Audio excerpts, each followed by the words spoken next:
إن الحمد لله نحمده ونستعينه ونستغفره ونستهديه ونعوذ بالله تعالى من شرور أنفسنا ومن سيئات أعمالنا.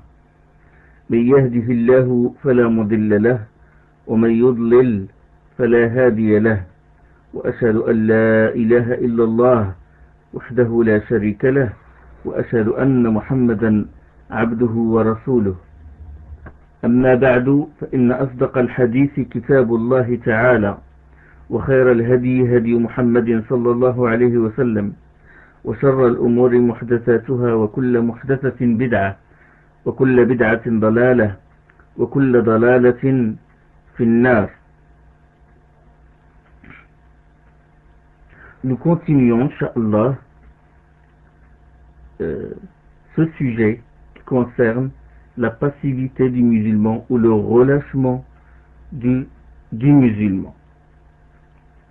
Et on s'est arrêté à la parole d'Ibn al-Qayyim rahimahullah lorsqu'il a dit parmi les règles de la loi et de la sagesse également, il y a le fait que celui dont les bonnes actions sont multiples est très important et qu'il a dans l'islam un effet considérable. Celui-là, il faut le supporter, ou il faut supporter ce qu'il vient de lui, ce qu'on ne saurait supporter d'autrui. Il faut lui pardonner ce qu'on ne pardonne pas aux autres, car le péché est une impureté, et une eau qui atteint la contenance de grandes cruches ne peut être souillée par quelque impureté, contrairement à une personne contrairement à une eau de faible quantité, elle est souillée par la moindre impureté. Et il se rapporte à cela ce qu'a dit le prophète sallallahu alayhi wa sallam à propos du compagnon Abi Balta'a radiyallahu anhu, Hatib ibn Abi Balta'a, lorsqu'il a dit: pense qu'Allah a regardé les gens de Badr et a dit: faites ce que vous voulez, je vous ai pardonné. Vous savez bien, dans la sira du prophète sallallahu alayhi wa sallam, lors de la prise de la Mecque, c'est que Hatib ibn Abi Balta'a il a commis un grand péché et il a envoyé une femme au Quraysh pour leur avertir de la venue du prophète sallallahu alayhi wa sallam, parce qu'il Hatib a peur pour sa famille qui habite la Mecque. Et ça, c'est vraiment une trahison militaire. Mais le prophète sallallahu alayhi wa sallam, il a dit à Omar, Omar a dit: donne-moi la permission pour lui couper la tête. Le prophète sallallahu alayhi wa sallam, il a dit: pense qu'Allah a regardé les gens de Badr. Hatib était un Badrite, c'est-à-dire il a participé à la bataille de Badr, et a dit: faites ce que vous voulez, je vous ai pardonné. Et c'est ce qui a empêché le prophète sallallahu alayhi wa sallam de couper la tête de celui qui l'a espionné et a commis cette grande trahison. Et le prophète sallallahu alayhi wa sallam, il a dit dans un autre hadith, il a assisté à la bataille de Badr. Ibn al-Qayyim a dit: ceci prouve que le motif de la sanction existe, mais la sanction n'a pas eu lieu du fait qu'il a vécu la bataille de Badr. Cette erreur grave a été pardonnée. Donc la personne qui a des mérites, il faut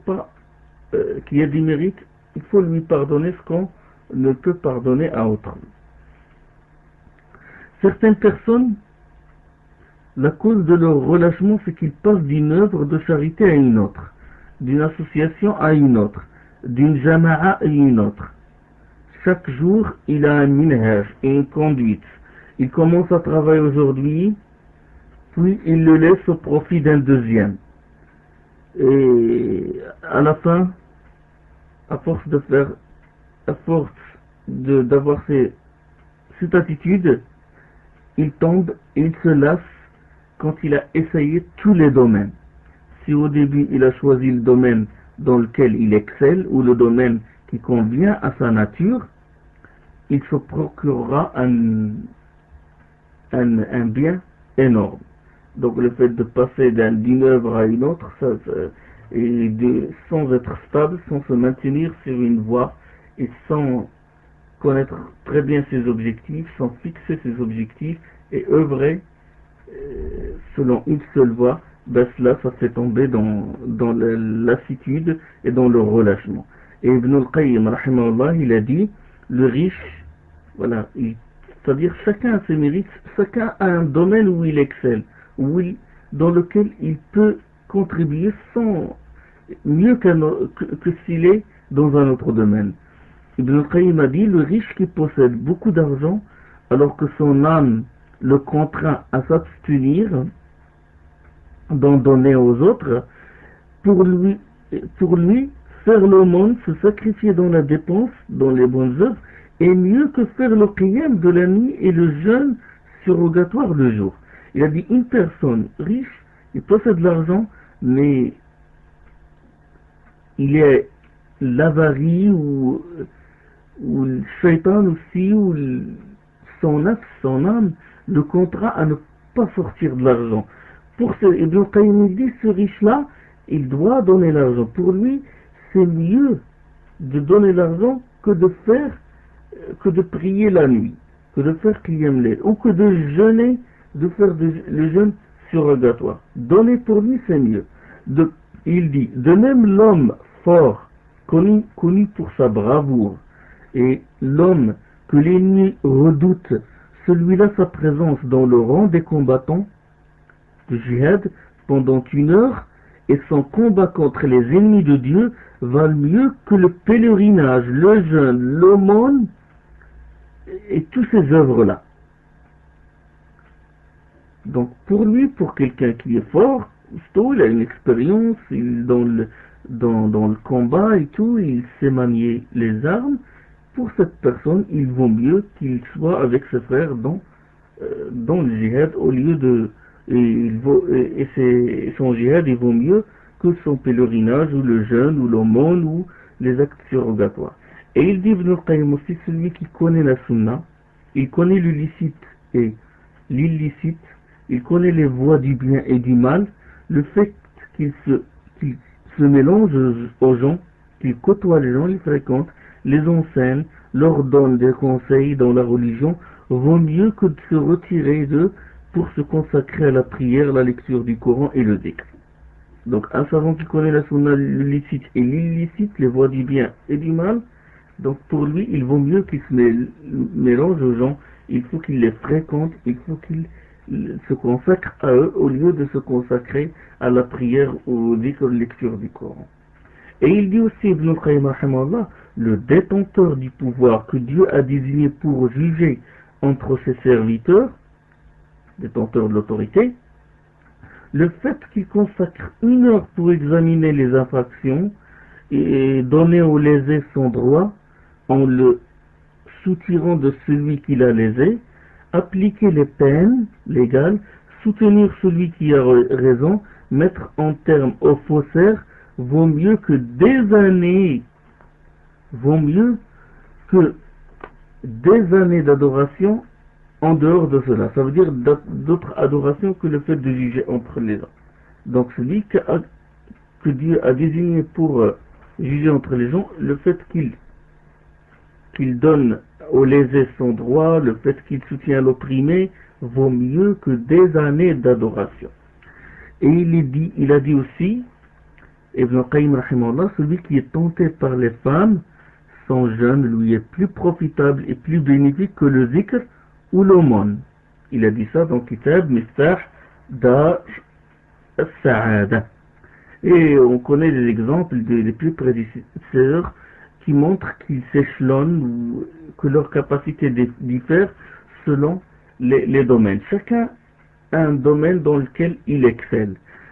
Bikr ibn Abdillah, il a dit, celui qui désire voir l'homme le plus savant de son époque que nous avons rencontré, qu'il regarde Al-Hassan, Hassan al-Basri.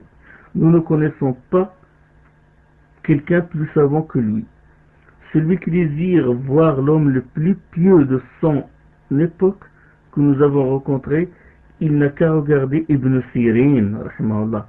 Il évite certaines choses licites parce qu'il craint de tomber dans l'illicite. Et il a dit, celui qui désire voir le dévot de son époque, il n'a qu'à regarder Thabit al-Bannani. Celui qui désire voir l'homme qui connaissait le plus grand nombre de hadiths de son époque et le plus compétent dans la transmission, la transmission du hadith, qu'il regarde Qatada. Ça c'est rapporté dans Kitab al-Zuhd, l'imam Ahmed. Il y a aussi le fait de passer d'un cheikh à un autre, d'une jama'a à un autre, d'une doctrine à un autre. Ça aussi, ça provoque le relâchement et la résignation et la chute. Omar ibn Abd al-Aziz, le calife abbasside bien guidé, a dit: celui qui expose sa religion aux disputes multipliera les déplacements jusqu'à se lasser et abandonner tout le bien, où on arrivera au désarroi, au scepticisme et à douter de tout ce qui l'entoure. Donc celui qui expose sa religion aux disputes multipliera les déplacements jusqu'à se lasser et abandonner tout le bien, où on arrivera au désarroi et au scepticisme et à douter de tout ce qui l'entoure. Donc le fait de se tenir fermement sur le manhaj, sur un manhaj sain, profitera aux musulmans en ce qui concerne les biens de ce monde et les biens de l'au-delà, et le préservera de l'hésitation, du désarroi, du changement de couleur comme un caméléon, et les déplacements du scepticisme. Et personnellement, j'assimile cela, ceux qui exposent leur religion aux disputes, c'est comme je les assimile à la balle de ping-pong. Certains du'at, ils disent, il change de couleur comme un caméléon, il n'est pas stable. Et ça, je le vois souvent, je l'ai vécu. Je connais beaucoup de frères, ça c'est toujours le problème du dogme. Quand il ne s'accroche pas, quand il ne s'accroche pas au tawhid d'Allah subhanahu wa ta'ala, quand il ne cherche pas à méditer sur les paroles d'Allah, apprendre la langue arabe, il apprend la langue du Coran, il apprend le Coran, il médite sur les versets, et quand il prie, il demande que Dieu le guide, et il patiente dans cette voie.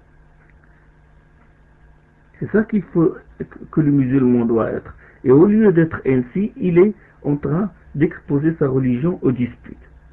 Il y a des frères, le premier jour qu'ils sont convertis, ils ont vu telle personne en train de débattre avec telle personne, il y a des disputes, il y a des réticences, depuis qu'il a connu l'islam, il n'a connu que ça, que les disputes. Et puis là, il tombe dans le désarroi, il va douter de telle personne et de tel cheikh ou de tel guide spirituel pour lui, et il va parler à telle personne, il va lui donner tel argument, puis il va se déplacer vers l'autre, et chaque fois il se déplace, et il tombe dans le scepticisme et le désarroi. Tu lui donnes des arguments, puis il dit non, je suis pas convaincu, je vais voir l'autre, puis l'autre il l'envoie vers l'autre, puis l'autre il va vers un troisième, vers un quatrième, et puis le pauvre il va se retrouver dans le désarroi, il va douter de tout le monde. Pourquoi? Parce qu'il ne s'est pas attaché à l'anse solide, à l'urwa al-wuthqa, à l'unicité de Dieu. Il ne s'est pas accroché à la parole d'Allah. C'est à la parole, c'est le prophète, c'est le guide, le premier guide qu'il doit suivre.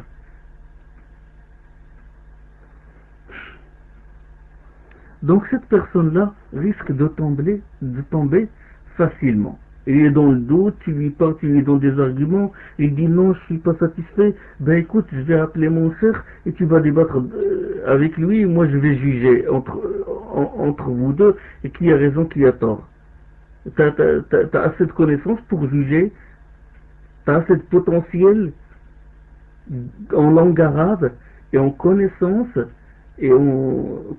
soit des textes et connaissance de la voix, pour pouvoir juger. Non, accroche-toi au Coran, lis les choses il y a des choses faciles, lis les hadiths authentiques, essaie de les apprendre par cœur, essaie de les appliquer au lieu de courir chez les gens.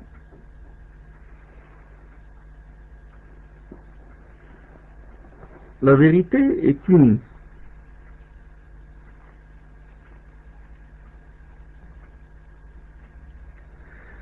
Il y a aussi le problème, certaines personnes tombent, le fait d'être en proie à la crainte et à l'anxiété. Et ça, c'est un grand problème aussi. C'est d'être en proie à la crainte et à l'anxiété vis-à-vis des humains. Et qu'au lieu d'observer les prescriptions de Dieu, il observe les gens. C'est-à-dire, au lieu de craindre Allah, il craint les gens. Au lieu d'espérer en Allah, il espère en les gens. Satan l'envahit avec les suggestions, avec le waswas, il pensera que dans chaque acte qu'il fait, qu'il est surveillé et qu'il risque la prison. Il y en a qui sont tellement hantés par ces wasawis, par ces suggestions de shaitan, qu'ils abandonnent l'acte salutaire. Il y en a qui ont abandonné carrément la prière collective parce qu'ils ont peur, et on nous surveille, etc. Ils ont abandonné l'ordre du bien et le pourchoi du mal, et jusqu'au point où ils ont fini par s'habituer à voir le mal sans le changer, leur foi elle baisse et ils tombent dans le relâchement. Ils sont hantés, ça c'est surtout chez certaines personnes, chez certaines sectes aussi, ils sont hantés par ce problème-là. Ils se croient suivis, épiés partout. Allah subhanahu wa ta'ala يقول إنما ذلكم الشيطان يخوف أولياءه فلا تخافوهم وخافون إن كنتم مؤمنين. Le Très-Haut a dit, ce n'avait été là que Satan vous faisant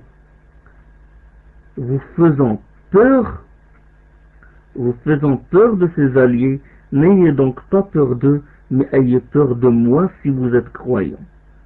Ce n'avait été là que Satan vous faisait peur de ses alliés. N'ayez donc pas peur d'eux, mais ayez peur de moi si vous êtes croyants. Dans Surat Al-Imran, Ibn al-Qayyim, il a dit, tant que le serviteur témoigne que son toupet, son front, et les toupets des créatures sont tenus par la main de Dieu l'unique, sans associé. Il les dirige, Dieu les dirige comme il le désire. Cette personne ne les craindra pas, n'espérera rien en eux, ne les mettra pas dans le rang des rois, mais dans le rang d'être asservi, d'être dominé et maîtrisé. Celui qui exerce sur eux le pouvoir est autre qu'eux. Il a dit, tant que le serviteur témoin que son toupet et les toupets des créatures sont tenus par la main de Dieu, l'unique sans associé, il les dirige comme il le désire, ne les craindra pas, n'espérera rien en eux, ne les mettra pas dans le rang des rois, mais dans le rang d'être asservis, dominés et maîtrisés. Celui qui exerce sur eux le pouvoir est autre que, c'est-à-dire Allah. Celui qui les administre ou qui les gère est autre que, c'est-à-dire Dieu. Celui qui confesse, et Ibn Qayyim dit, celui qui confesse un tel témoignage, son indigence à l'égard de son Seigneur deviendra une qualité inséparable de lui. Tant qu'il porte un tel regard sur les gens, il n'aura pas besoin d'eux et ne mettra pas ses ambitions et ses espoirs sur eux.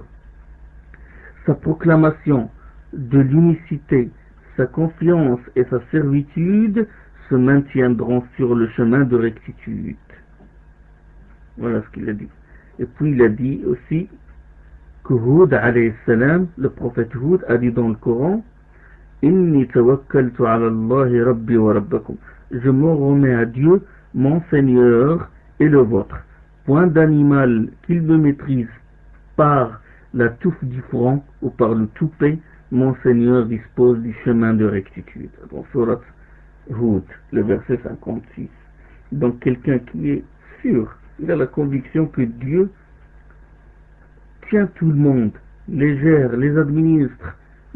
Cette personne ne doit pas les craindre. Il doit craindre Allah subhanahu wa ta'ala. Cela ne doit pas l'arrêter dans la contribution, dans la da'wah, dans la contribution, dans la propagation de l'islam.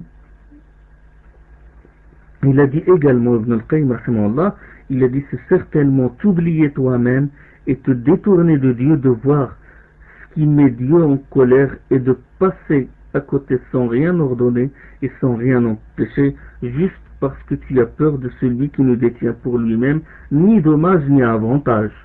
Kitab al-Jawab al-Kafi. C'est certainement t'oublier toi-même et te détourner de Dieu, de voir ce qui met Dieu en colère et de passer à côté sans rien ordonner, sans rien empêcher. Juste parce que tu as peur de celui qui ne détient pour lui-même ni dommage ni avantage. Donc ça, c'est l'un des phénomènes, l'une des causes de la baisse du relâchement du musulman. La peur, être hanté par la peur, être hanté par le fait d'être poursuivi. Il ne faut pas avoir peur. Il y a aussi le fait que quand la relation avec Dieu faiblit, donc la personne, quand sa relation avec Allah faiblit, ça part dans les pratiques surrogatoires, comme le jeûne surrogatoire, la prière surrogatoire, l'aumône surrogatoire, ça part diminue. Là, les provisions manquent et le carburant se vide, la source de son énergie diminue et il s'arrêtera de vrai. Pourquoi? Parce qu'il ne s'est pas approvisionné. Le da'iya, celui qui veut contribuer pour Allah, agir dans la cause de Dieu, doit avoir toujours le moteur, le carburant. Il doit toujours le carburant pour qu'il travaille. Et le carburant, c'est quoi? Ce sont les actes surrogatoires, le jeûne surrogatoire, la prière surrogatoire, le zikr. Du moment que cette relation s'amenuise avec Allah subhanahu wa ta'ala, le carburant va diminuer et la personne, le fidèle, le musulman, va se lâcher après, va se relâcher. Il va tomber dans le relâchement.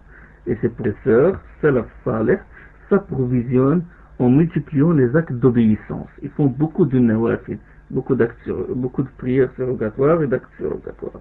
Et c'est de cette façon que Dieu les aimera, les a aimés, c'est de cette façon que Dieu les a aimés et les a aidés. Ibn Jurayj, rahimahullah, a dit, j'ai accompagné Ata ibn Rabah, rahimahullah, un tabi'i, 18 ans. Il a dit, il a accompagné 18 ans. Et quand il a atteint un âge avancé et affaibli, lorsque Ata est devenu vieux et il a faibli, sa santé a affaibli, il faisait le qiyam layl, il récitait 200 versets de la sourate al-Baqarah tout en restant debout et sans que rien de lui ne bouge. Subhanallah, une personne atteint un âge très avancé et pourtant quand il fait le qiyam, il récite 200 versets dans un seul qiyam, dans une seule raka, 200 versets de sourate al-Baqarah, alors qu'il a atteint l'âge avancé. Ça c'est rapporté dans Kitab Sir A'lam Nubala.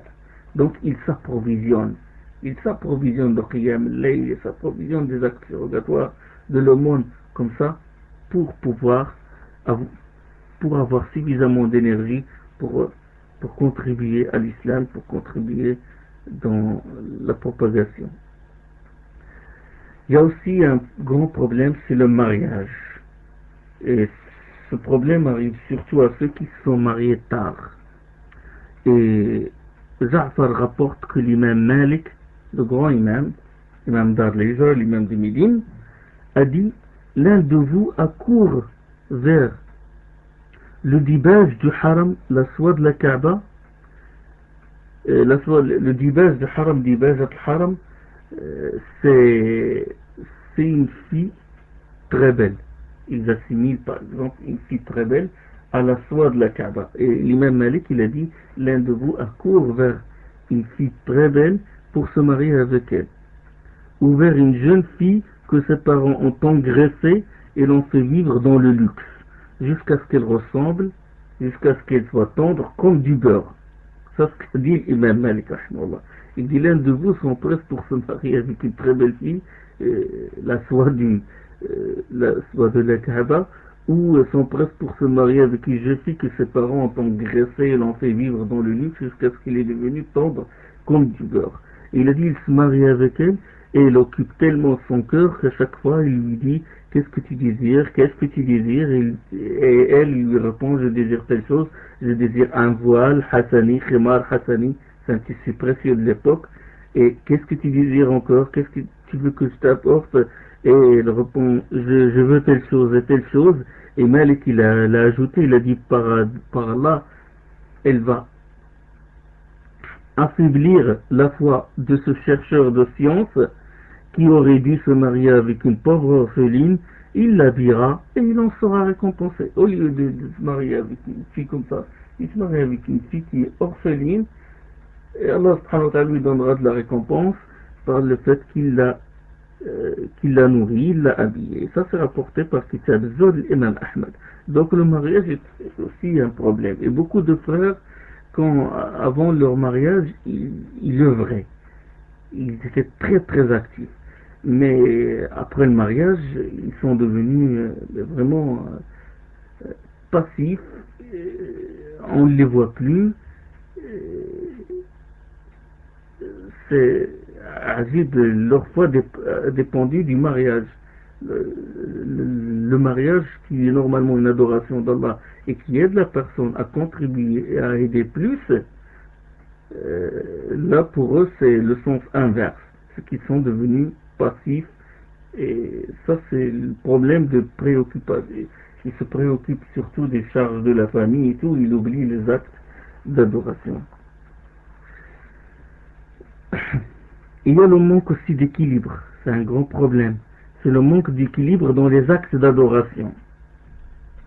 Le prophète sallallahu alayhi wa sallam il a dit dans un hadith authentique, il a dit, ta personne a sur toi un droit, ta famille a sur toi un droit, ton épouse a sur toi un droit, donne donc droit à tout ayant droit. D'accord? Donc le manque d'équilibre aussi provoque, cause le relâchement des musulmans. Tu vois la personne s'occuper de certaines œuvres de bien ou des œuvres de charité, et il oublie ses autres obligations religieuses, ou les néglige, ou s'en désintéresse, au lieu d'équilibrer, c'est-à-dire au lieu d'équilibrer entre les obligations. Chaque chose lui donne son droit, le droit qu'elle mérite. Il s'acquitte par exemple de certains droits et oublie les autres. Finalement, il découvre qu'il a négligé ses droits envers son épouse, ou lui, il est allé, je sais pas, ailleurs, il a passé 4 mois aux États-Unis pour faire la propagation de l'islam là-bas, il a oublié sa femme, et finalement, il découvre qu'il a négligé son épouse, ou qu'il a négligé certaines d'autres adorations. Et le problème, c'est qu'après ça, il peut tomber dans le relâchement à cause de ça. Du moment qu'il découvre qu'il n'a pas été un père exemplaire et qu'il s'est occupé de la da'wa au lieu de s'occuper de l'éducation de ses enfants, il n'a pas réussi à faire l'équilibre, finalement, qu'est-ce qu'il va faire? Il va s'en prendre à la da'wa. Il dit que c'est la da'wa qui est responsable de ce problème-là. J'ai oublié mes enfants, mon enfant il est dans la cité, il vend de la canne, et je ne l'ai pas éduqué comme il faut. Le moment où il faut l'éduquer, j'étais dans un autre pays, en train de propager l'islam, en train d'apprendre l'islam à d'autres personnes. Il va s'en prendre à la da'wa et il va se lâcher.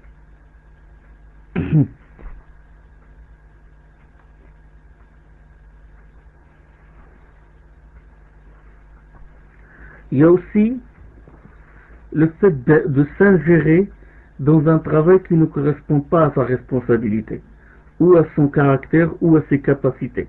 Certaines s'ingèrent dans un travail qui ne correspond pas à leur personnalité et à leur capacité, même à leur mentalité aussi, et lorsqu'ils échouent, ils se sentiront abattus et abandonneront tout. On leur charge quelque chose, on leur impose des choses, ou bien ils s'imposent des choses, et des choses qui les dépassent, et quand ils ne réussissent pas, ou des choses qui ne correspondent pas à leur caractère, ils voient que ces choses-là les dépassent, ils tombent dans l'abattement, dans le désespoir, et ils lâchent l'acte, les œuvres. Ali radiallahu anhu a dit, la valeur de chaque personne dépend de la chose dans laquelle il excelle. قيمة كل امرئ ما أحسنه. Donc, la valeur de chaque personne dépend de la chose dans laquelle il est compétent. Et chacun des compagnons, on sait que dans la sira du prophète, dans la sira des compagnons, chacun des compagnons excelle dans son domaine. Il a un domaine. Khalid, c'était le sabre de Dieu, Saifullah. Ubay, c'était le récitateur du Coran. Mu'adh, connaisseur du licite et de l'illicite. Et dans certaines jama'at, on exige à quelqu'un de faire une leçon, par exemple, et ça aussi, on le voit dans la réalité. Il exige à quelqu'un de faire une leçon, un discours, alors qu'il n'en est pas capable. Ce n'est pas son domaine. On lui dit, écoute, il faut que tu te lèves, il faut que tu fasses un discours, alors que le pauvre, il n'excelle pas dans ce domaine-là. Lui, il excelle dans d'autres choses. Donc, et le prophète sallallahu alayhi wa sallam, il a compris ça. Chaque personne, il l'a mis dans l'endroit qu'il mérite. Il lui a imposé les choses dans lesquelles, où il a imposé les choses qu'il peut faire. Donc, chacun s'est spécialisé dans un domaine. Et le prophète sallallahu alayhi wa sallam, il a dit, comme l'exemple, par exemple, l'exemple de Abu Dharr radiyallahu anhu, il est parmi les hommes qui ont le plus profité à la da'wah. La majorité des gens de la tribu de Rafar ont embrassé l'islam grâce à lui. Et pourtant, le prophète sallallahu alayhi wa sallam lui dit un jour, ô Abu Dharr, je te vois bien faible. Je désire pour toi tout ce que je désire pour moi-même. Mais jamais je ne te confierai 2 hommes à commander, ni la fortune d'un orphelin à gérer. Hadith rapporté par Muslim. Il excelle dans la da'wah. Il est dans d'autres domaines. Mais pour être un gouverneur, ou pour gérer, ou pour être un émir, non. Il ne sert pas pour cette tâche. Donc le prophète sallam, pour le djihad, il désigne les émirs qui sont compétents. Dans les ilm, quand il a envoyé Mu'adh ibn Jabal au Yémen, Abu Musa Ash'ari aussi au Yémen, il a envoyé Ali aussi au Yémen, il a envoyé Dihya al-Kalbi chez les Romains. Donc, chacun excelle dans son domaine. Et le prophète sallam connaît ça. Il connaît ses compagnons. Donc, il ne faut pas imposer à une personne une tâche qu'il ne peut pas faire. Parce que il peut être déçu. On lui impose par exemple de faire un discours, un dars, alors qu'il n'est pas capable de le faire. Et puis, quand il se trouve en face des gens, et il va tituber, et puis il va être déçu, et puis après il va se relâcher, il va dire moi je ne sers à rien du tout. D'autres par contre ne font que rêver. Ça aussi c'est une cause aussi de relâchement. Ils veulent un travail qui correspond à leurs souhaits, pas à leur capacité mais à leurs souhaits et à leurs fantasmes. Ils ont une vision idéaliste. Et cette vision idéaliste, elle s'interpose entre eux et la participation dans les œuvres de charité ou dans la da'wah ou dans la réforme. Certains frères mettent des projets qui sont irréalisables. Ils veulent être, je sais pas, il y a des frères, ils veulent être Albanie en France, c'est-à-dire Albanie en même temps Albanie français, ou Ben Baz français, où ils cherchent des choses imaginables. Ibn Mas'ud a dit, quand Dieu veut du bien pour un de ses serviteurs, il l'orientera vers le bon chemin et rend ses désirs ciblés vers les choses qui l'aident. Il lui apprend ce qui lui est utile. Donc, Kitab al-Ibana. Ibn Mas'ud a dit, quand Dieu veut du bien pour un de ses serviteurs, il l'orientera vers le bon chemin et rend ses désirs ciblés vers les choses qui l'aident. C'est-à-dire les choses qui l'aident dans l'adoration, dans l'acte salutaire. Et lui apprend ce qui lui est utile. Certains aussi veulent voir le fruit de leur travail le plus vite possible. Ils s'impatientent. Ils veulent cueillir vite le fruit. Et ils voient que le chemin est long. Ils fléchissent. Ils disent non, on a tout fait, regardez ce qu'on a fait, et puis il n'y a aucun résultat. on fait les réunions, les douros et tout, et puis il n'y a pas beaucoup de frères qui viennent, où il dit notre da'wah ne nous donne pas, les gens ils suivent ailleurs, ils suivent leurs passions, ils suivent les autres sectes, et nous on décale les vérités, et pourtant ils ne nous suivent pas. Akhi, le résultat n'appartient qu'à Dieu. Le prophète sallallahu alayhi wa sallam œuvrait toute sa vie, était un combat continuel, toute sa vie, mais sans attendre le résultat. Et même Allah subhanahu wa ta'ala lui dit que nous te fassions voir une partie de ce dont nous les menaçons, ou que nous te fassions mourir avant cela, ton devoir est seulement la communication du message, et le règlement de compte sera à nous. À toi incombe la communication, seul incombe à nous le compte. Donc, nous devons faire parvenir le message, la vérité aux gens, propager et contribuer, mais le fruit, nous ne devons pas attendre le fruit, parce que le fruit, le compte appartient à Allah subhanahu wa ta'ala. L'imam Ibn al-Qayyim rahimahullah a dit dans son ouvrage Al-Fawaid, il a dit: un indifférent qui s'étonnait de voir un homme user son énergie dans le bien, il lui dit: jusqu'à quand tu travailles, tu œuvres, tu agis ainsi? Et puis la réponse fut aussitôt: c'est son repos que je cherche. Un homme indifférent, un rafil, on dit en arabe, il s'étonnait de voir un homme user son énergie dans le bien. Il travaille jour et nuit, il œuvre. Et puis il lui dit: jusqu'à quand tu te fatigues? Jusqu'à quand tu fatigues ton âme?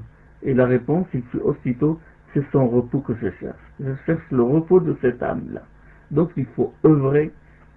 Pourquoi? Parce que nous cherchons son repos. Et le résultat appartient à Allah subhanahu wa ta'ala. Nous ne devons pas s'impatienter, nous ne devons pas chercher à accueillir le fruit le plus tôt possible.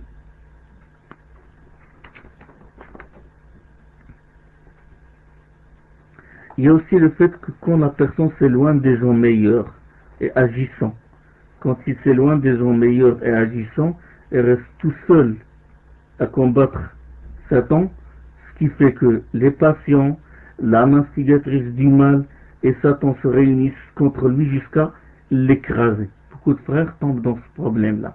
Ils s'éloignent du milieu, des milieux où il y a des frères qui agissent et des gens meilleurs. Ils s'écartent d'eux. Et quand ils s'écartent, ils sont victimes de Shaitan et de l'âme instigatrice du mal et des passions et des ambiguïtés, et puis jusqu'à ce qu'ils soient écrasés sur ce point-là. Et c'est ça le secret du hadith du prophète sallallahu alayhi wa sallam. Le loup mange la brebis qui s'éloigne du troupeau. Innama ya'kulu al-dhi'bu al-qasiya. Hadith sahih rapporté par Ahmed, Abu Daoud et Nasa'i. Et ça, c'est un grand problème. Beaucoup s'écartent. Du jour au lendemain, ils s'écartent des frères, et puis lorsqu'ils reviennent 6 mois, 1 an plus tard, et avec un autre visage noir, sombre à cause des péchés, et ils voient que des jeunes, des nouveaux adhérents à la Jama'a, ils les ont dépassés. Ils ont appris la langue arabe, ils ont appris beaucoup de hadith, masha'Allah, ils ont une lumière dans leur visage, et puis ils voient le fossé ou le grand décalage entre eux et ces frères-là, ils sont déçus, puis ils continuent à tomber dans le relâchement. Donc il faut toujours rester lié aux gens meilleurs et agissants. Il ne faut pas s'éloigner d'eux, parce que si la foi tombe, pour la reprendre, c'est dur, c'est difficile.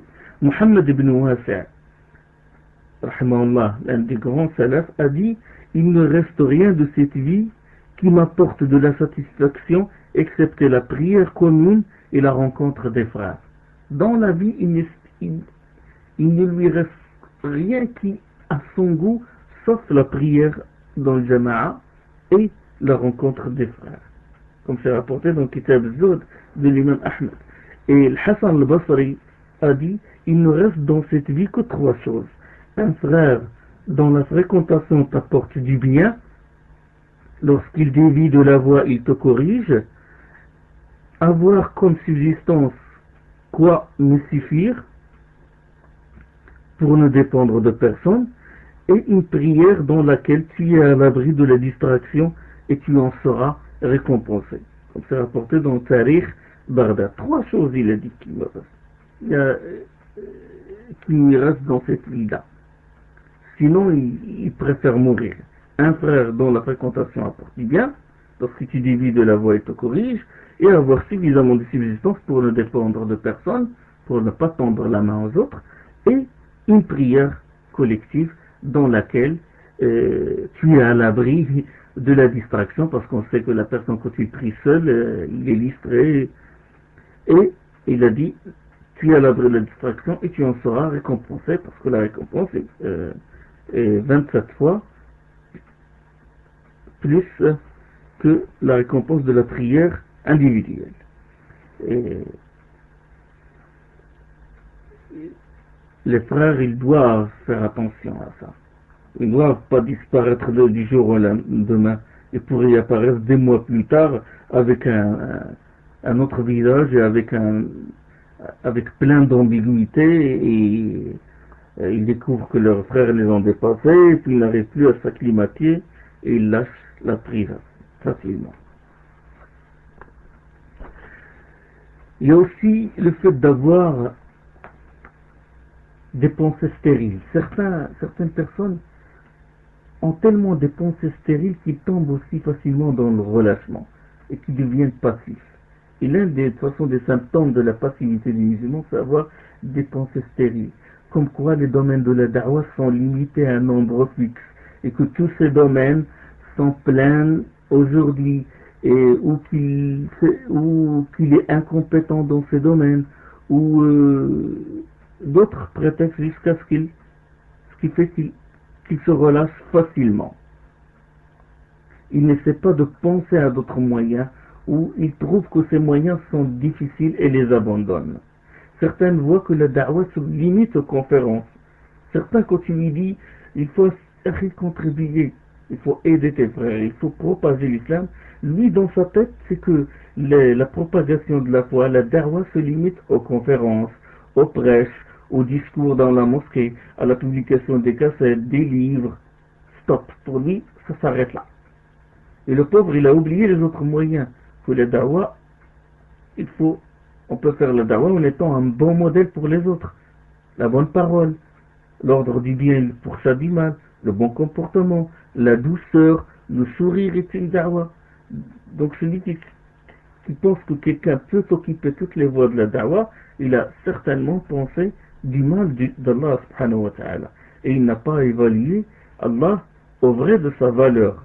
Celui qui dit que les domaines de la da'wah sont limités, il n'a pas évalué Allah au vrai de sa valeur. Allah subhanahu wa ta'ala dit, ceci est mon chemin, j'appelle à Dieu dans la clairvoyance, moi et tous ceux qui me suivent. Gloire à la transcendance de Dieu, je ne suis pas des associateurs, ou je ne fais pas partie des associateurs. Et dire que les moyens de la da'wah sont limités signifie attribuer à Allah l'imperfection et penser que la lumière de Dieu est limitée. Et bien, c'est ça le secret du verset. Le verset, qu'est-ce qu'il dit? Dit, ceci est mon chemin. Ceci est mon chemin. J'appelle à Dieu dans la clairvoyance. Voilà. Ma voix, qu'est-ce qu'elle est? Ma voix consiste à appeler les gens vers Allah. Pas vers ma jama'a. Pas vers ma secte. Je les appelle à Dieu. D'accord? Dans la clairvoyance, c'est-à-dire en me basant sur des preuves évidentes, en me basant sur la science. Pas dans l'ignorance, mais dans la clairvoyance. Moi et tous ceux qui me suivent. C'est-à-dire moi, le prophète sallam, et tous ceux qui me suivent dans le bel agir. Gloire à la transcendance de Dieu. Pourquoi gloire à la transcendance de Dieu et je ne suis pas des associateurs? Pourquoi cette partie du verset est là? Quelle est la relation entre la gloire à la transcendance et appeler à Dieu? Ben, la relation, c'est que déjà, parce que la première chose qu'il faut faire pour appeler les gens, la première chose qu'il faut propager, c'est tawhid, c'est l'unicité. L'unicité consiste à exempter Allah de tout attribut d'imperfection. Gloire à la transcendance, subhanallah. Wama ana min al-mushrikin, je ne fais pas partie des associateurs, c'est-à-dire je mets en garde les gens contre l'association, contre le shirk.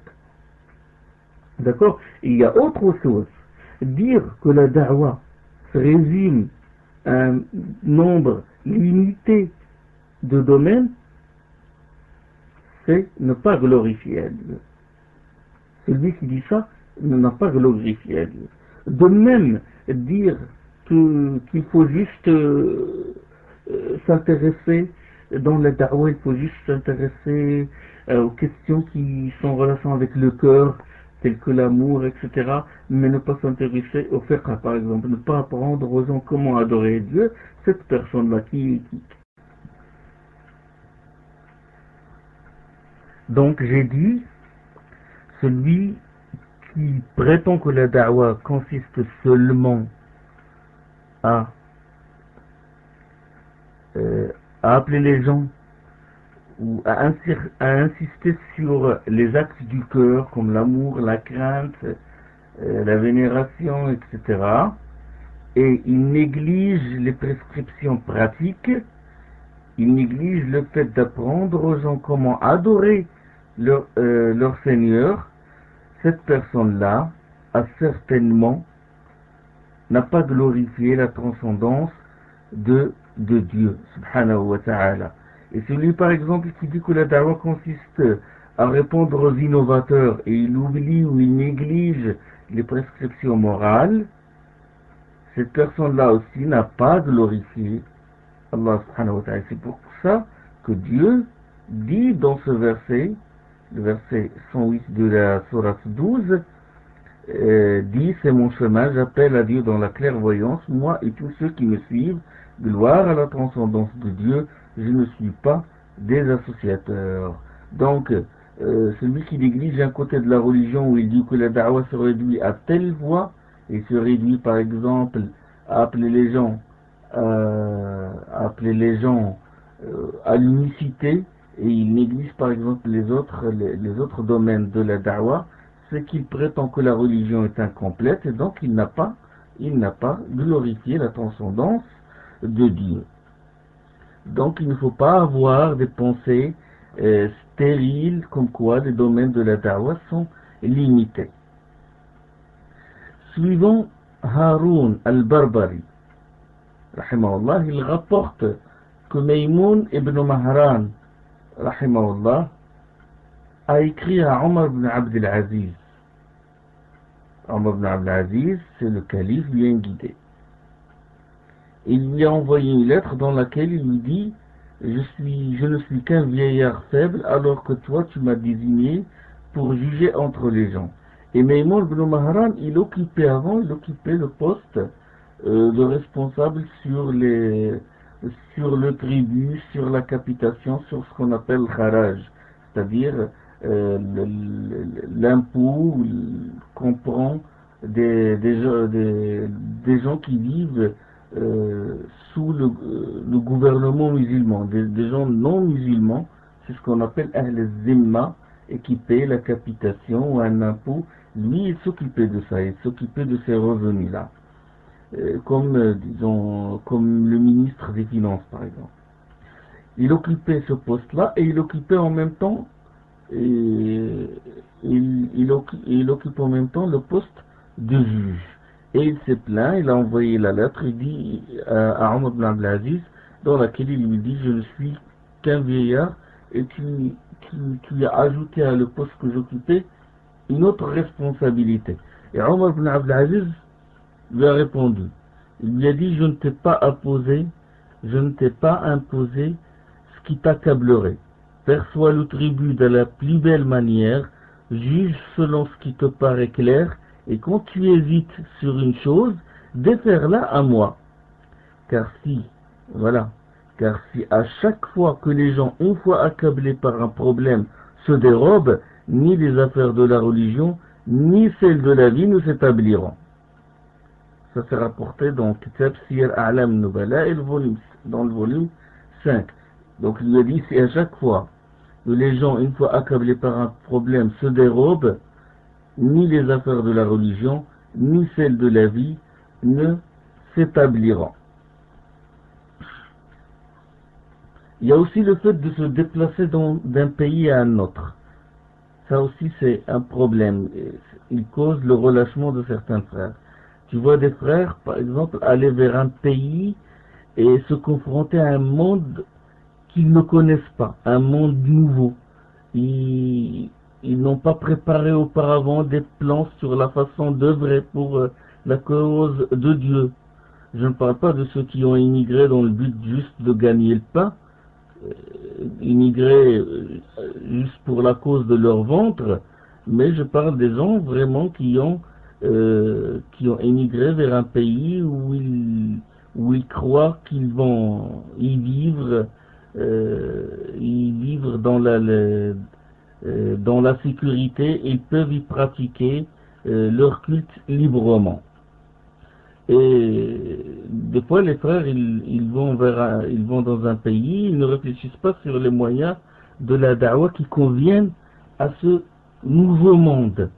Et ils ne connaissent pas les règles de ce pays-là, ils ne connaissent pas leurs lois, les us et les coutumes des gens, ce qui fait qu'ils se découragent et le frère il éprouve un sentiment d'abattement et risque d'abandonner les actes d'obéissance et ne contribue plus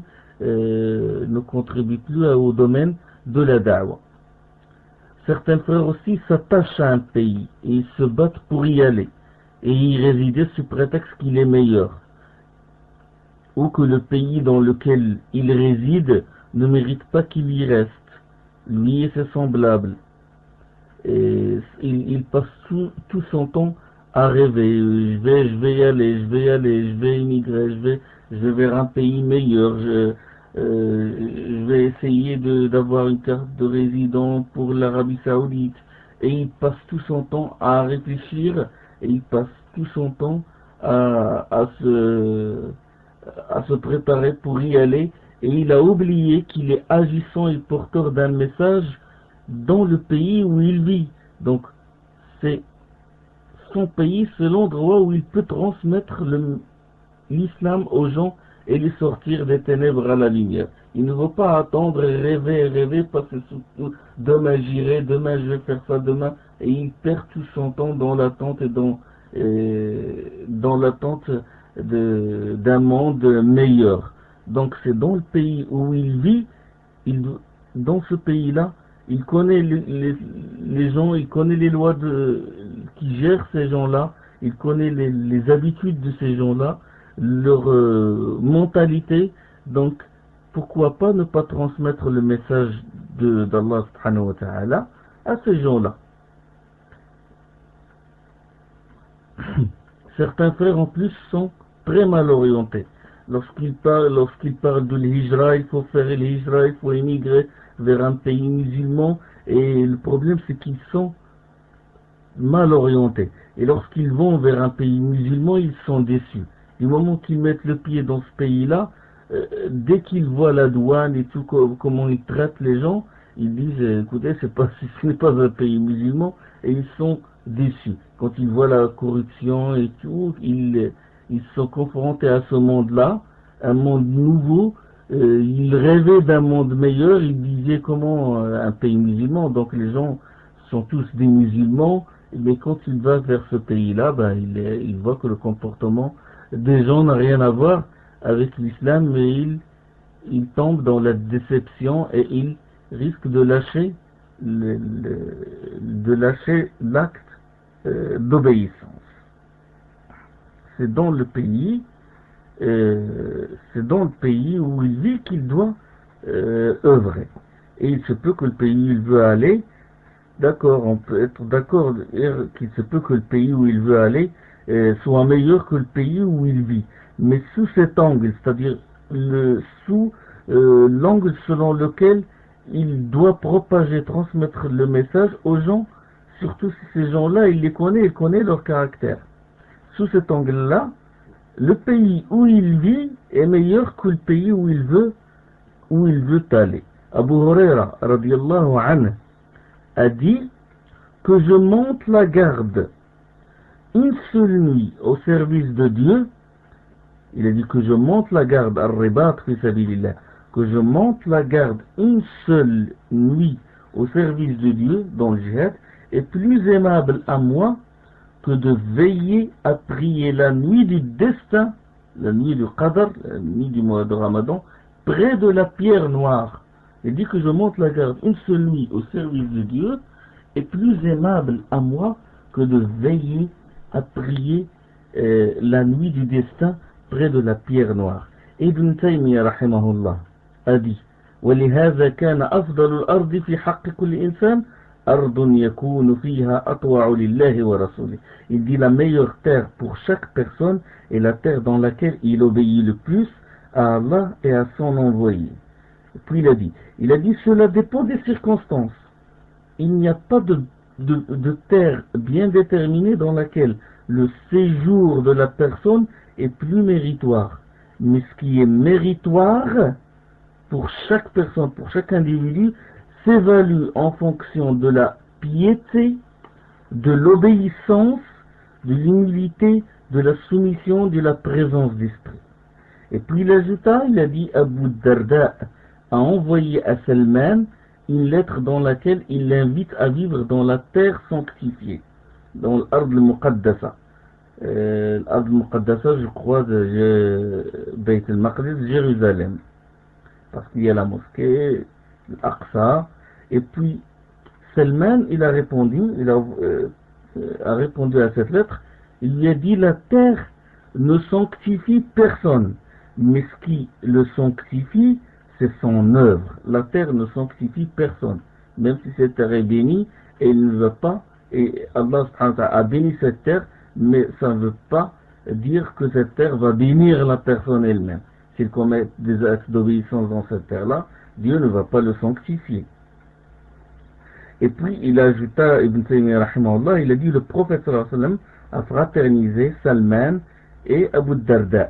C'est que lorsque le prophète sallallahu alayhi wa sallam a immigré, l'une des choses qu'il a faites, a immigré vers Médine, l'une des choses qu'il a faites, c'est qu'il a fait procéder à la fraternisation entre les immigrants et les auxiliaires. Les auxiliaires, ce sont les Médinois, les musulmans médinois qui ont soutenu les immigrants, ceux qui ont émigré de la Mecque vers Médine. Et parmi ceux que le prophète a fraternisé, il a fraternisé Salman et Abu Darda. Et Ibn Taymiyyah a dit, et Salman était plus savant qu'Abu Darda dans beaucoup de choses, parmi lesquelles celle-ci.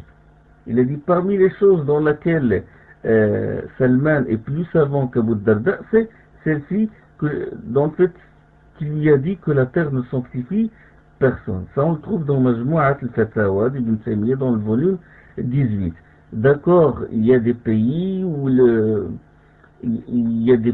qu'Allah subhanahu wa ta'ala a sanctifié, mais ça ne veut pas dire que ces pays-là sanctifient la personne. S'il commet des péchés, il n'a aucune excuse auprès d'Allah subhanahu wa ta'ala. Et ça dépend aussi des circonstances et de la personne. Est-ce qu'il est en sécurité dans le pays où il vit? Est-ce qu'il peut pratiquer sa religion librement? Est-ce que lorsqu'il va émigrer vers un pays à forte population musulmane, est-ce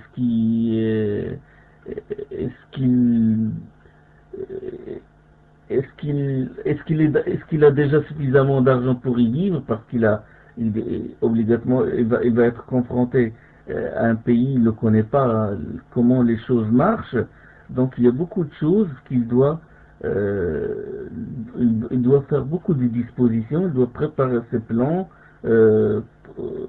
pour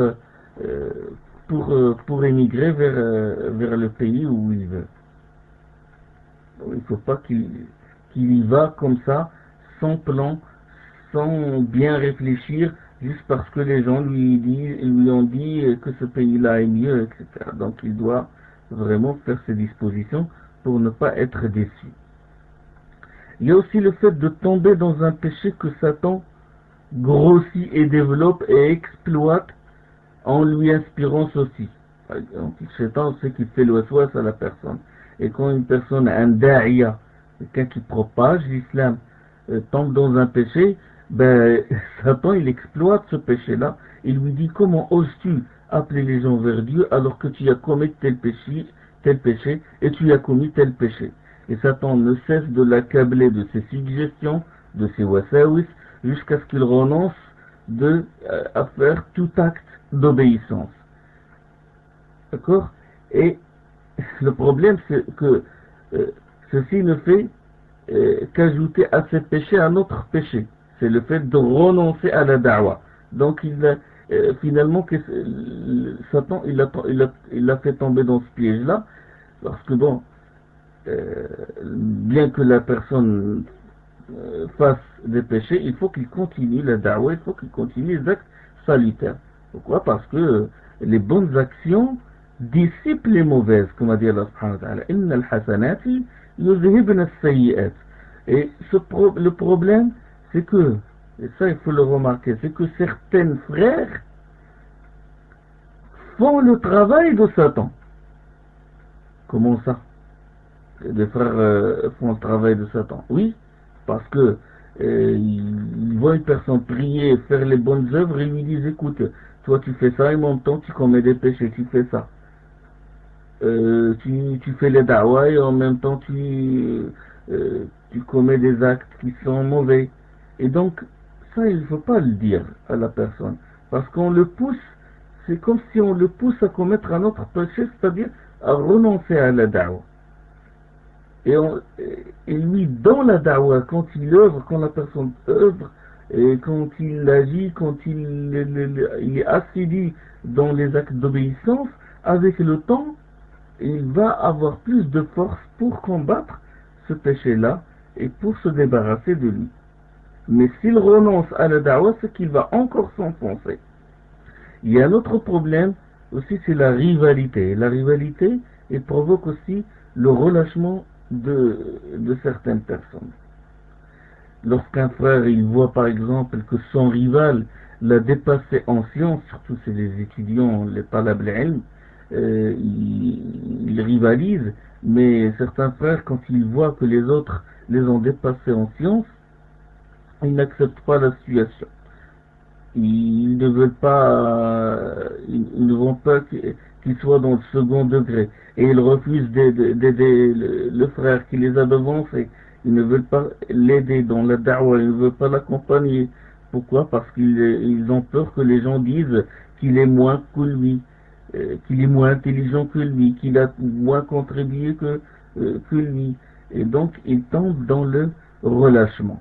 Et ce frère-là, il a oublié une chose très importante, c'est que le prophète sallallahu alayhi wa sallam a dit, nul ne croira jusqu'à ce qu'il aime pour son frère ce qu'il aime pour lui-même. لا يؤمن أحدكم حتى يحب لأخيه ما يحب لنفسه. حديث صحيح.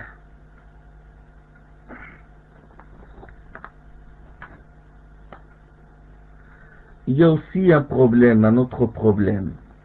C'est celui de convoiter le pouvoir. Ah, ça c'est le pouvoir et l'élévation, c'est-à-dire prévaloir sur les autres.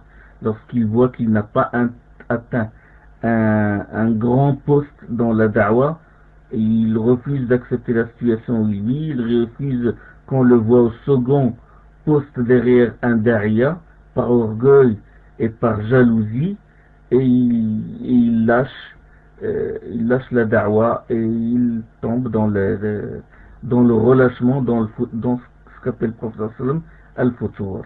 L'imam Ahmad et Tirmidhi et Darimi rapportent suivant Ka'b ibn Malik radiyallahu anhu, suivant Ka'b ibn Ka'b, le fils Ibn Ka'b ibn Malik, suivant son père Ka'b ibn Malik, le célèbre poète du prophète sallallahu alayhi wa sallam, que le prophète sallallahu alayhi wa sallam a dit: deux loups affamés lâchés au milieu d'un parc à moutons, ils commettent moins de dégâts que l'on commette dans la religion la cupidité matérielle de l'homme et son amour des honneurs. ما ذئبان جائعان أرسلا في غنم بأفسد لها من حرص المرء على المال والشرف لدينه.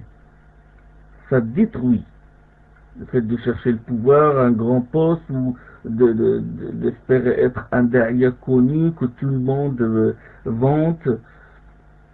Et il Fudayl ibn Iyad, rahimahullah, l'un des pieux prédécesseurs, il a dit: nul ne convoite le pouvoir sans qu'il n'ait auparavant étalé les défauts des gens, pour qu'il montre qu'il est plus parfait qu'eux, et sans qu'il ne lui répugne qu'on évoque les qualités de quelqu'un en sa présence. Et celui qui est épris du pouvoir, il ne faut pas s'attendre à ce qu'il se rétablisse.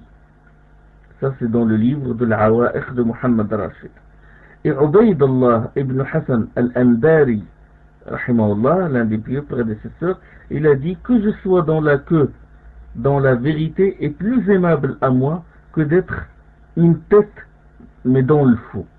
Que je sois dans la queue, mais dans la vérité, est plus aimable à moi que d'être une tête dans le faux. Il a dit cela quand? Il a dit cela quand il est revenu sur ses paroles, sur des paroles qui sont en désaccord avec la sunna. Il s'est repenti, il est revenu sur ses paroles, et on lui a fait des reproches. Et quand il est revenu sur ses paroles, il a perdu sa réputation, il a perdu le poste qu'il avait avant. Et là, il a dit: je préfère être derrière, mais dans la vérité. Et mieux que d'être une tête, à la tête d'une jama'a, mais dans le faux. Et ça, c'est un point intéressant. Donc, la personne doit se contrôler pour ne pas tomber dans l'ostentation et dans la recherche du pouvoir et l'élévation, au lieu de propager la chose pour Allah, dans laquelle il ne cherche que le visage d'Allah subhanahu wa ta'ala. Donc le problème de l'ikhlas, de la sincérité, est très important. Il y a aussi certains frères se consacrent à un projet de la vie, ou par exemple la construction d'une maison pour quelques années, et avec le temps, la force et l'énergie qu'il avait s'amenuisent. Il perd cette force, il perd cette énergie. Il n'a plus cette affinité qu'il avait avec la da'wah. Et avec le temps, il oublie les idées, les plans et les moyens. On sait que le cerveau, tout comme le cœur, l'esprit de la personne et le cœur, se rouillent avec le temps. Si la personne ne le fait pas travailler, il se rouille. Et après, il n'aura plus d'idées pour la da'wah d'Allah subhanahu wa ta'ala. Et en plus, de nouvelles situations apparaissent, des techniques nouvelles, des inventions qu'on exploite pour la da'wah apparaissent. Et là, il se trouve loin de tout cela et finit par vivre dans l'ombre. Il se recroqueville sur lui-même et préfère la solitude. Donc, et ça surtout, certains immigrés ont tombé dans ce piège-là. Ils ont passé des années à faire des projets, à construire des maisons au bled, et 20 années de soucis, de problèmes, et durant les 20 années, il a oublié sa religion, et quand il se réveille, à l'âge de 60 ans, il découvre que les gens l'ont devancé, et il découvre qu'il n'a rien appris, il découvre qu'il n'a rien fait de bon. Et il risque de se recroqueviller sur lui-même. L'imam Tirmidhi et Abu Daoud rapportent, suivant Aslam, Abu Imran, qui a dit: nous étions dans une ville romaine. On nous a fait sortir un grand rang de combattants romains. Un rang d'un nombre, il a dit, on était dans une ville byzantine, chez les Romains, c'était dans le djihad, et il a dit: on nous a fait sortir un grand rang de combattants romains. Et puis il a dit: un rang d'un nombre égal ou plus de combattants musulmans s'avança vers eux pour les affronter. Et il a dit, l'émir de l'Égypte à l'époque était Uqba ibn Amir, et l'émir de la troupe était Fadal ibn Ubayd. Soudain, un des combattants musulmans fondu sur le rang des Romains. Il a fondu sur le rang des Romains. Et les musulmans crièrent, subhanallah, il s'est lancé de ses propres mains dans la destruction. Lorsqu'ils ont vu ce frère-là, ce combattant-là, fondre sur le rang des Romains, des combattants romains, les musulmans, ils ont dit, subhanallah, il s'est lancé de ses propres mains dans la destruction. Et Abu Ayyub al-Ansari, radiyallahu anhu, le compagnon du prophète sallallahu alayhi wa sallam, se leva et dit aux gens, vous donnez une autre interprétation à ce verset.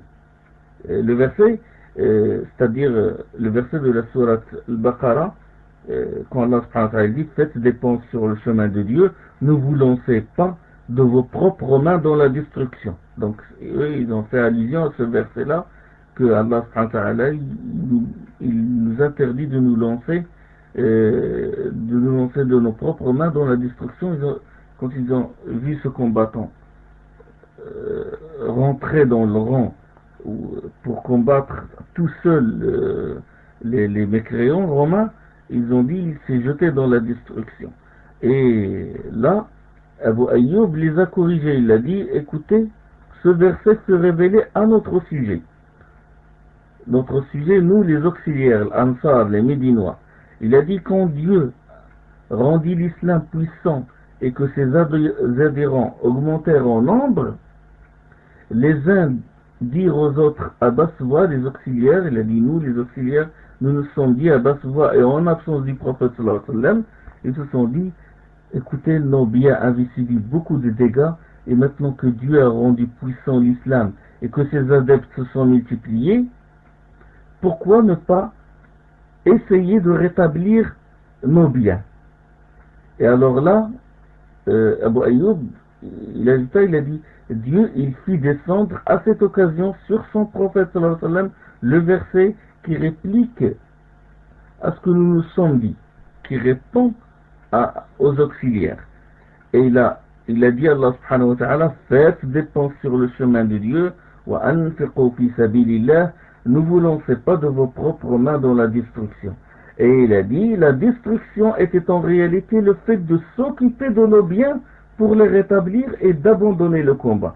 C'est ça la destruction. Il les a corrigés. Ce n'est pas de se lancer ou de fondre sur l'ennemi, le combattre, ce n'est pas de la destruction.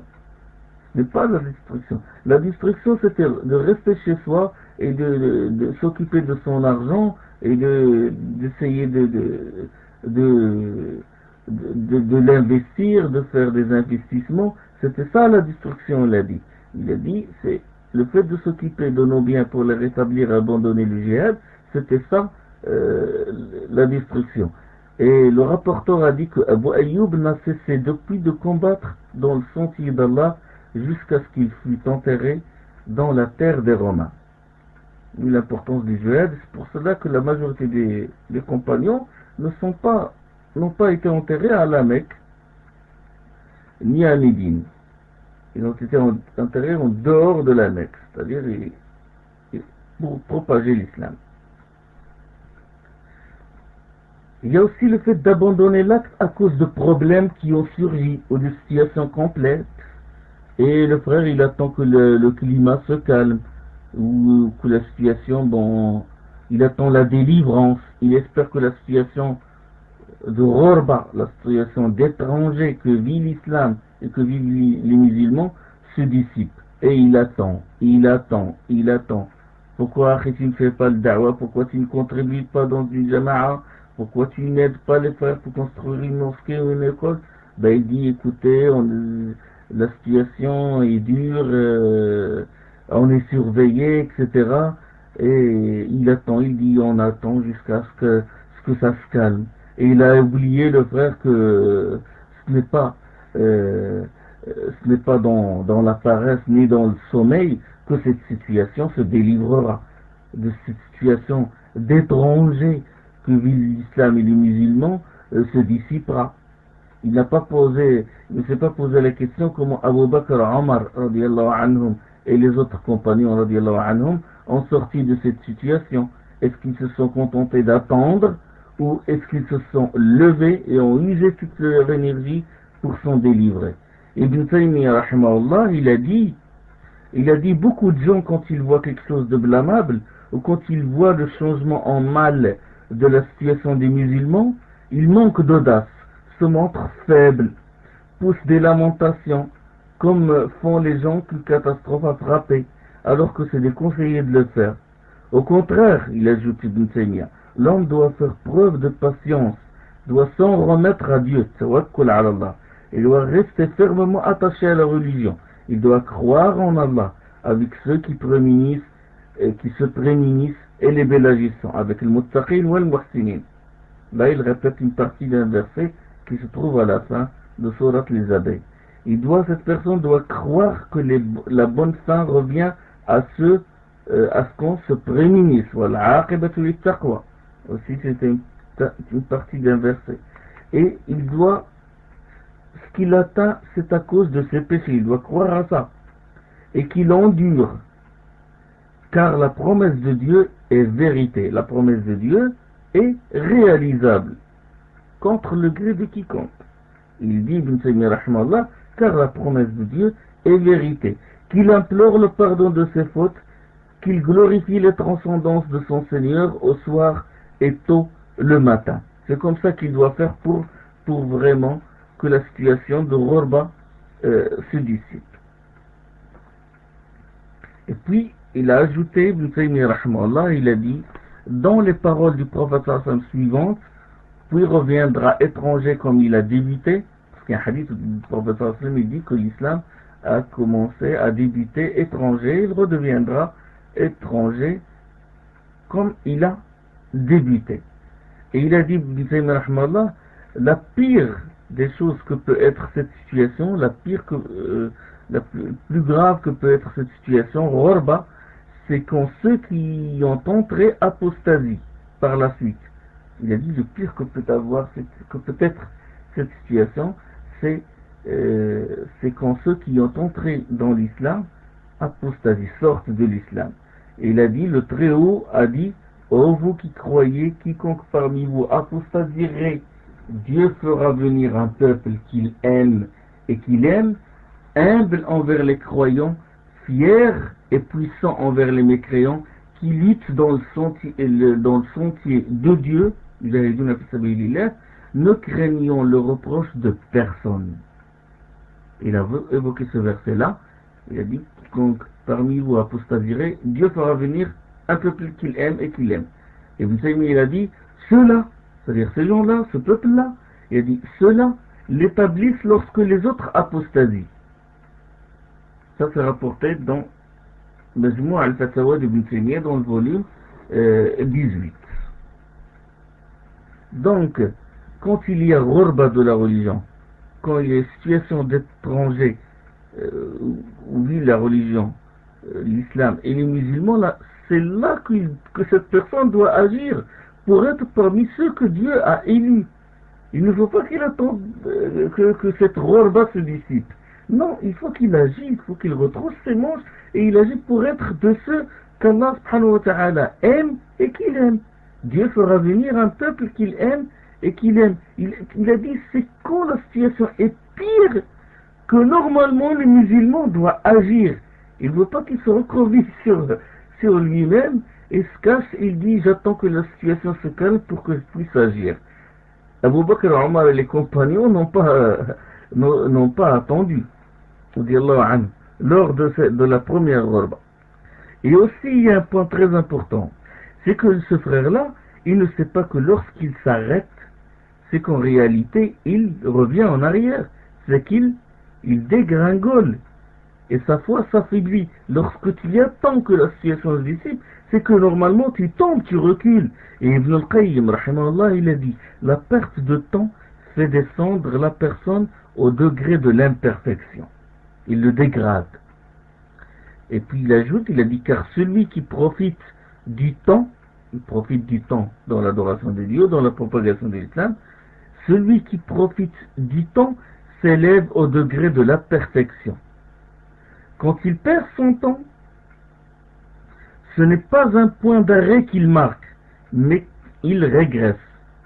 Méditez sur ce que dit Ibn al-Qayyim rahimahullah. Il dit quand la personne perd son temps, il n'est pas debout, il n'est pas inerte, mais il est en train de perdre et de revenir en arrière. C'est qu'il régresse. Et il a dit, il n'y a pas dans la nature, ni dans la charia, un arrêt. Il n'y a pas d'arrêt. Il n'y a pas une situation d'inertie, ni dans la nature, ni dans la charia. Ce ne sont que des étapes qui se succèdent rapidement pour aboutir soit au paradis, soit à l'enfer. Et il dit, on distingue soit quelqu'un qui va vite, soit quelqu'un qui va lentement, soit quelqu'un qui va en avant, soit quelqu'un qui va en arrière. Et il n'y a pas dans le chemin quelqu'un qui est en arrêt. Il est debout sans bouger, sans mouvement. Mais il diffère, il dit toujours, mais il diffère selon les directions qu'ils prennent. Il y en a qui vont dans le bon sens, il y en a qui vont dans le contresens. Il dit, mais il diffère selon les directions qu'ils prennent et selon les vitesses.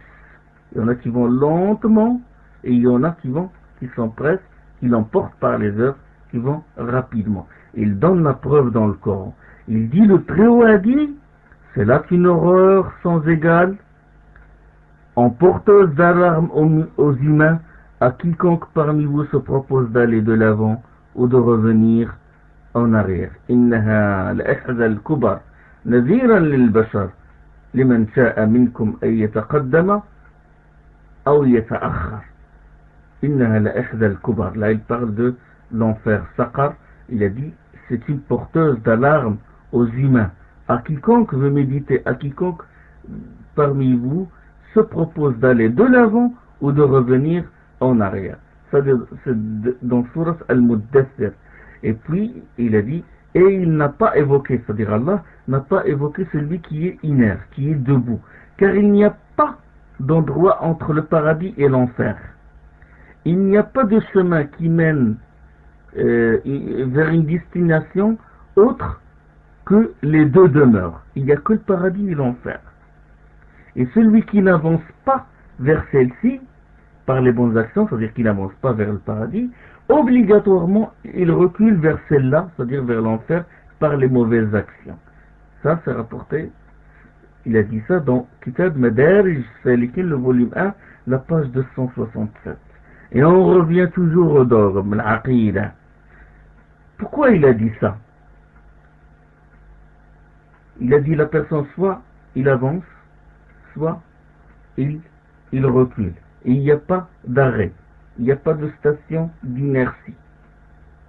Il a dit ça pour répondre au Murji'a, pour répondre à une secte qui dit que la personne, oui, il y a une personne qui n'a fait aucun acte salutaire et il est debout et pourtant il entre au paradis.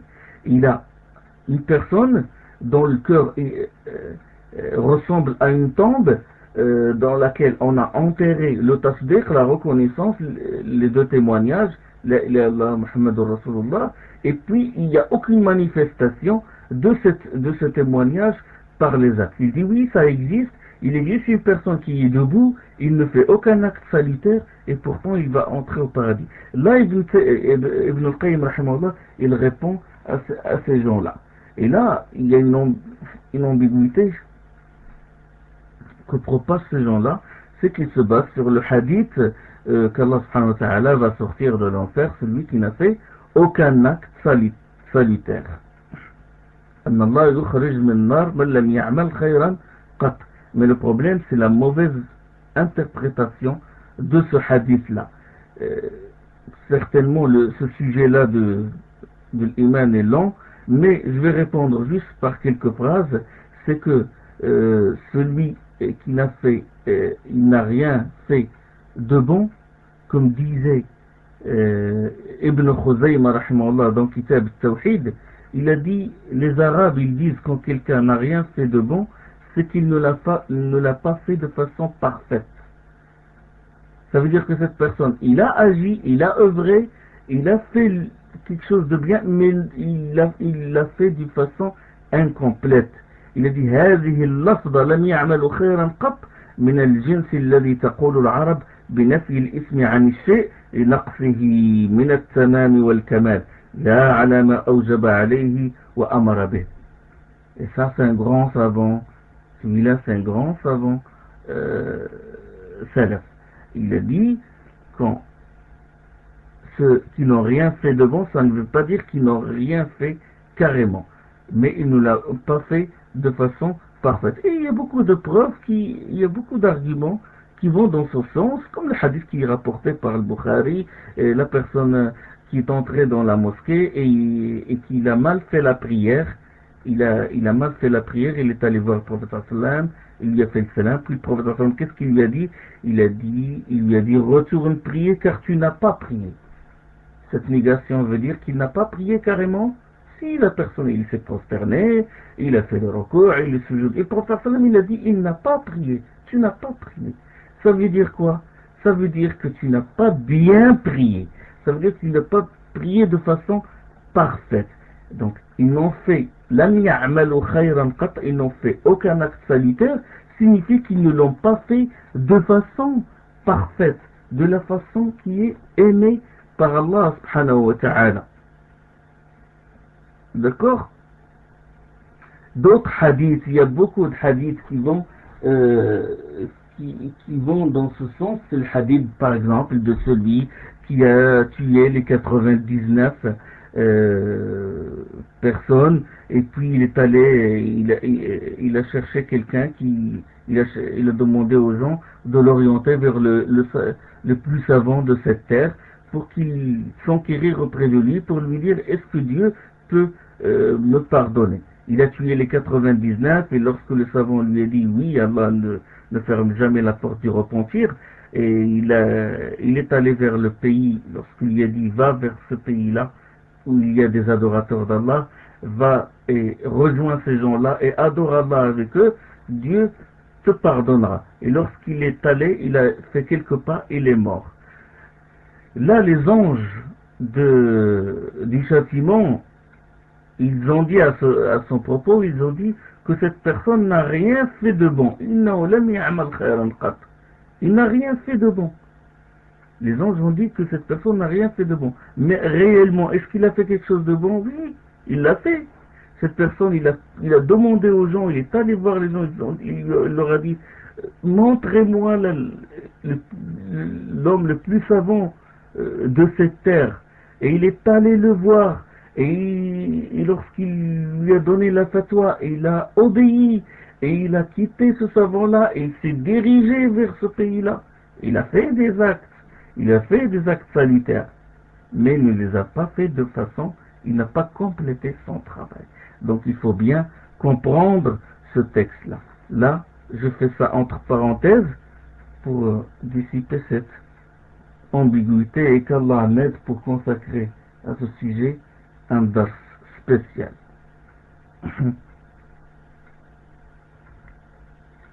Certaines personnes ont peur pour leur emploi, leur réputation ou leur rang social et préfèrent ne pas faire d'actes salutaires. Ils ont dit préfèrent ne pas contribuer dans la propagation de l'islam ou dans les œuvres de charité musulmans. Et Satan aussi leur suggère, il leur dit, il dit à la personne, consacre-toi à ce travail-là, après, juste pour une période limitée, et après tu te consacres à la da'wa. Il lui suggère ça, mais c'est pas que cette personne, lorsqu'il s'écarte, lorsqu'il s'éloigne du groupe de la jama'a, et lorsqu'il s'éloigne, lorsqu'il ne fait pas d'acte salutaire, c'est qu'il va s'enfoncer jusqu'à tomber dans la perdition. L'imam Ahmad il rapporte, suivant Abu Sa'id al-Khudri, que le prophète sallallahu alayhi wa sallam, ça c'est en rapport avec cette personne-là, ce genre de personnes qui ont peur. Ils ont peur pour leur emploi. Ils ont dit, ils disent, si on propage la religion, c'est que on va être surveillé, on va tomber dans des problèmes, on perdra notre rang social, etc. L'imam Ahmad il rapporte, suivant Abu Sa'id al-Khudri, que l'envoyé d'Allah, sallallahu alayhi wa sallam, a dit que la crainte des gens ne vous empêche pas de dire la vérité quand vous en êtes témoin. Car dire la vérité ou rappeler aux gens une chose d'une importance majeure ne rapproche pas le terme de la vie, ne raccourcit pas la vie et n'éloigne pas la subsistance. Que la crainte des gens ne vous empêche, le prophète m'a dit, que la crainte des gens ne vous empêche pas de dire la vérité quand vous en êtes témoin.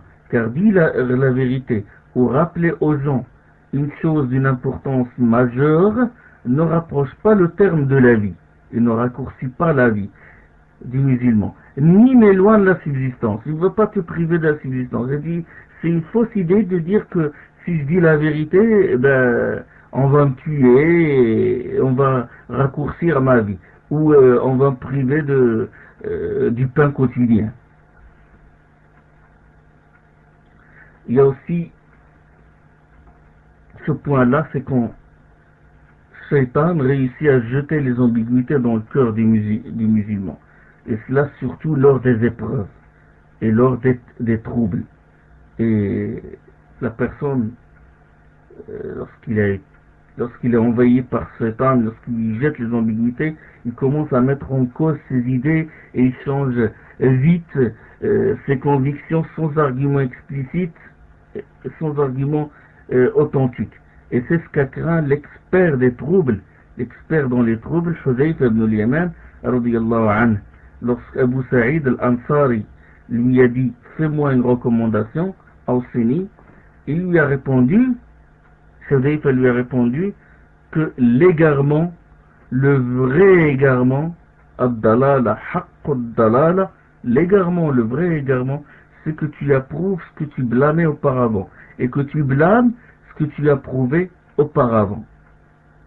Il lui dit, mets-toi en garde contre le changement de couleur dans la religion, car la religion de Dieu est une. Et donc ça c'est très important. Lors des épreuves, lors des troubles, il y a des gens qui changent de couleur. Il y a des gens, surtout ceux qui sont, par exemple, il y a des frères par exemple qui sont accrochés à un imam, à un cheikh, ils le côtoient, ils le fréquentent. Dès que cet imam meurt, ils se dispersent, ils se divisent, ils mettent en cause ce qu'il a dit. Ou il y a des